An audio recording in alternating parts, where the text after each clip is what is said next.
we're coming forward. I want to tell you about this guy who saved up a lot of money, and he bought 2 tickets to the Super Bowl. He paid a couple $1,000s per ticket. He was all excited. But then he forgot, and he realized that you can go both seats, that his wedding was on that same day. And he didn't know what to do, so he put an ad in the paper. And he said, anyone who wants to take my place, it's at St. Mary's Catholic Church, 2 p.m. Her name is Agnes.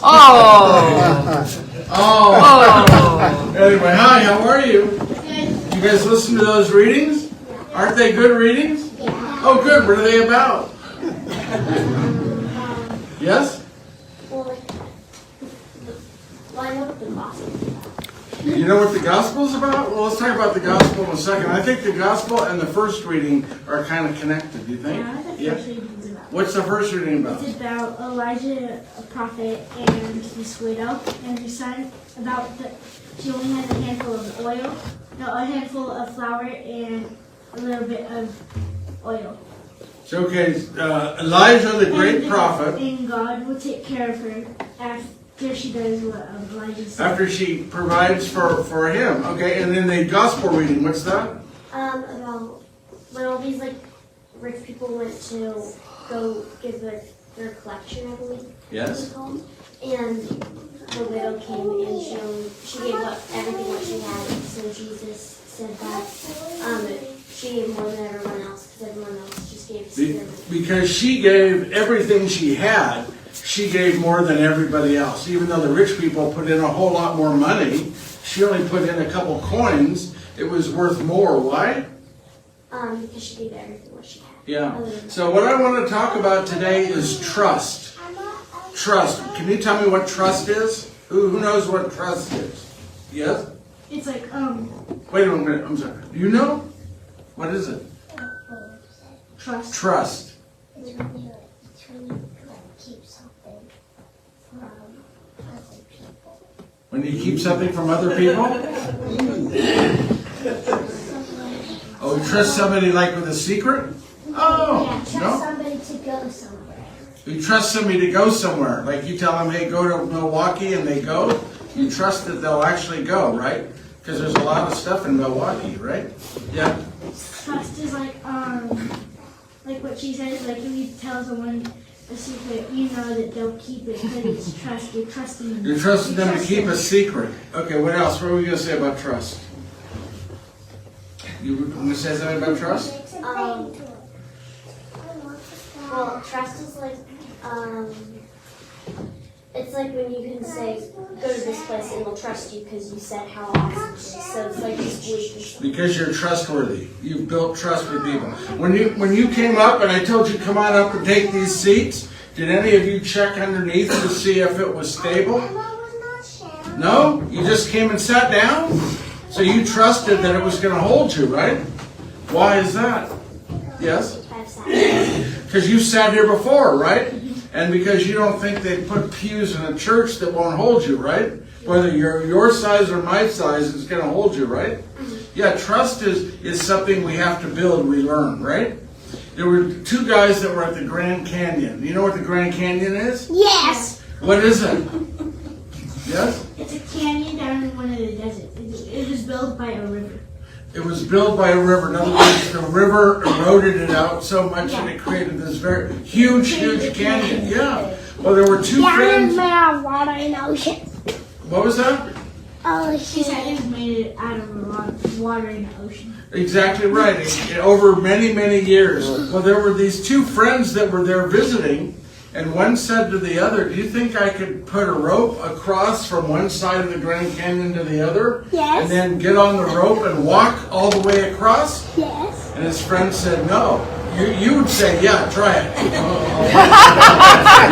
said, yes, I'll do that next time. His friend said, don't try it, it's very dangerous. But you know what he did? He stretched a rope from one side of the Grand Canyon to the other. And then he got up onto that rope and he's walking and he's standing, and he makes it all the way across and walks back. And his friend's amazed. He says, do you think I could do that same thing but push a wheelbarrow? No. Yes. That's what he said. He said, no, I think you'd be dumb to try. Yes. But guess what? The guy gets a I wheelbarrow. went to bed. And he pushes it across, and he gets to the water, and then he comes back all the way. And his friend's amazed, and he says to his friend, "Do you think I could do that again?" Yeah. He says, "Yeah, but you'd be stupid to try." he says, "You trust I could really, really do that again?" And the fellow says, "Yes, I do." He says, "Then get into the wheelbarrow." That's the kind of trust we're supposed to have with God. I'm doing that next time. You're going to remember that next time? I'm doing it. Oh, good for you. Like, Yay! yeah, just get in that wheelbarrow. But in the first reading today, we hear about this woman, and you told the story correctly. We hear about this woman who Elijah is sent to. God tells Elijah, who's a great prophet, about 800 years before Jesus. Okay, and God says that there's a woman in this little town called Zarephath who will take care of you, provide for you. But when Elijah gets there, he was shocked to learn the woman had nothing. She had absolutely nothing. Huh? A little bit of flour and some oil. And the woman said to him, "Elijah, I can't make you anything. I don't have anything. I have enough for one more meal for me and for my son, and then we're going to die because we have nothing else. There's the famine." And what does Elijah say to her? God will take care of you. God will provide. You use the last bit of flour, and I promise you that the God of the heavens, the God who created you, will take care of you. Your oil will not run dry. Your flour will not go dry. It will last until the end of the famine, right? And what happened? It lasted. But what do we learn from Elijah? First of all, Elijah trusted God enough to go to the woman, right? And what else do we learn about the woman? Did she tell Elijah to get lost? Yeah. What'd she do? She did what, She did what he asked. yeah. And trusted that God was going to provide for her, right? And God did, right? She trusted him that much. The second reading isn't so much about trust other than we learn that we can trust Jesus, because the second reading to the Hebrews says that Jesus died and he was not a high priest in Jerusalem, but he became a high priest in heaven. He is our high priest every day, and the blood that he shed on that cross is the sacrifice for all of us. Does that make sense to you? And that we can go to Jesus at all times, 24 hours a day, go to Jesus and ask for help, and Jesus will go to God his Father for us. Does that make sense? Okay, now the gospel you brought up, there was some more trust. This woman who had nothing. By the way, both were widows, right? The first reading she was a widow, and in the gospel she's a widow. What does that mean, you think? Why do you think they mentioned that she's a widow? Yeah.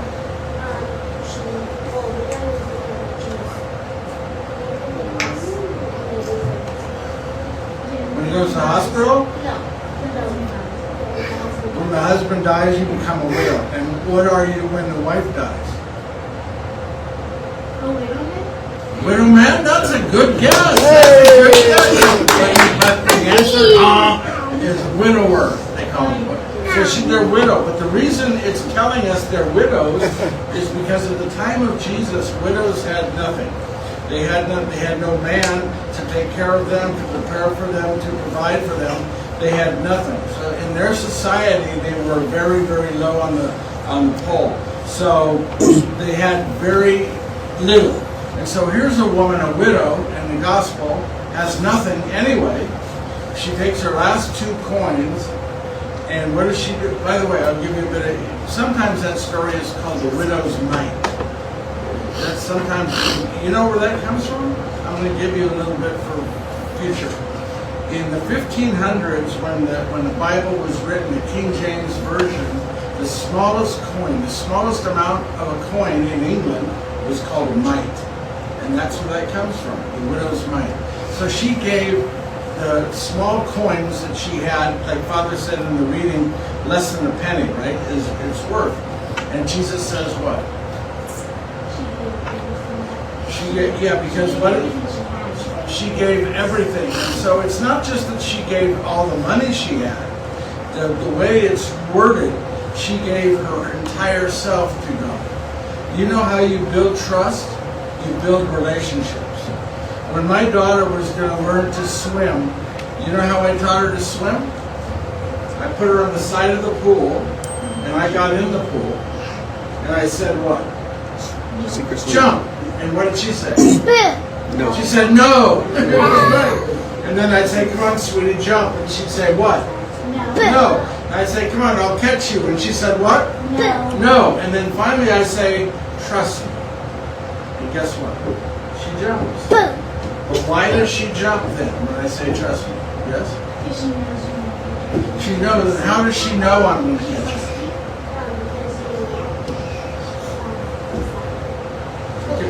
Huh? I said, well, you refer to that, your trustworthy. Over time, as I built the relationship, dad and daughter, I proved to her that when she needed something, I was there for her, right? When she was cold, I made her warm. When she was hungry, I got her food. When she was scared, I comforted her. I built in many ways trust with her, right? And that's how we do it with God. We build that trust by getting into that relationship with God. God wants us to be like the widow in the gospel today, we give all of ourselves to God in that relationship with God, right? I want to end with a story about when I was praying about what I was going to say to you. For some reason, something kept in my head saying Choctaw. Have you heard of the Choctaw Indians? There's an interesting story and about the Choctaw in the 1840s, yes? I remember this one. From my class the other day? Yeah.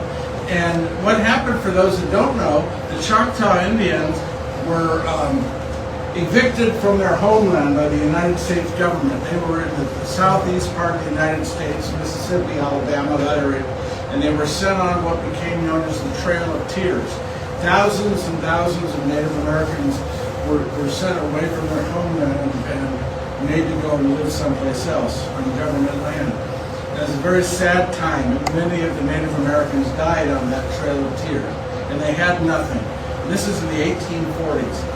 But what was interesting is, at the end of the Trail of Tears, even though they had nothing, and many of them died from the walk, from plague, from disease, they heard somehow about Ireland. How they heard about Ireland, I don't know. Do you know how they heard about Ireland? No. But what they heard was what? That potatoes were growing. There was a potato famine in Ireland, right? And the Irish people were dying to the tune, they say, of 1 million Irish people died at that time because of the potato famine. And so what did these Choctaw Indians do? Yes. They had already lost everything. They had no money, their people were dying, they were sick, they were diseased from this Trail of Tears, and yet they dug deep for money they didn't even have, and they sent to Ireland $174. Which is equivalent to $5,000 today. That's money they didn't have, and they did it. Why did they do it? Because, yes? Because they knew by doing it, they're doing it for God. I don't even know if they were Christians. I think they just had their belief in the Creator God, right? So, by the way, the woman in the very first reading, the widow who did that for Elijah, she was not Jewish, and yet she still did it.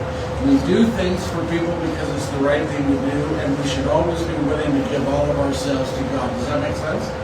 And guess what? Just so you know how life sometimes connects, and then in the 2020s, a few years ago, 4 years ago, we were having the pandemic, COVID, and many of the Choctaw people were dying from the COVID and very sick. And so what did Ireland do? They raised money in Ireland. They donated all kinds of money to the Choctaw Indians. Maybe a thank you for what they did all those many years before, right? And in Ireland, there is this great, beautiful statue, a monument to the Choctaw Indians in Ireland. So we trust God and things come together. When we trust God and give all of ourselves to God, everything works out, right? So let's trust God in our lives and give ourselves to God and build that relationship with God. Amen? You guys are great. Thank you very much.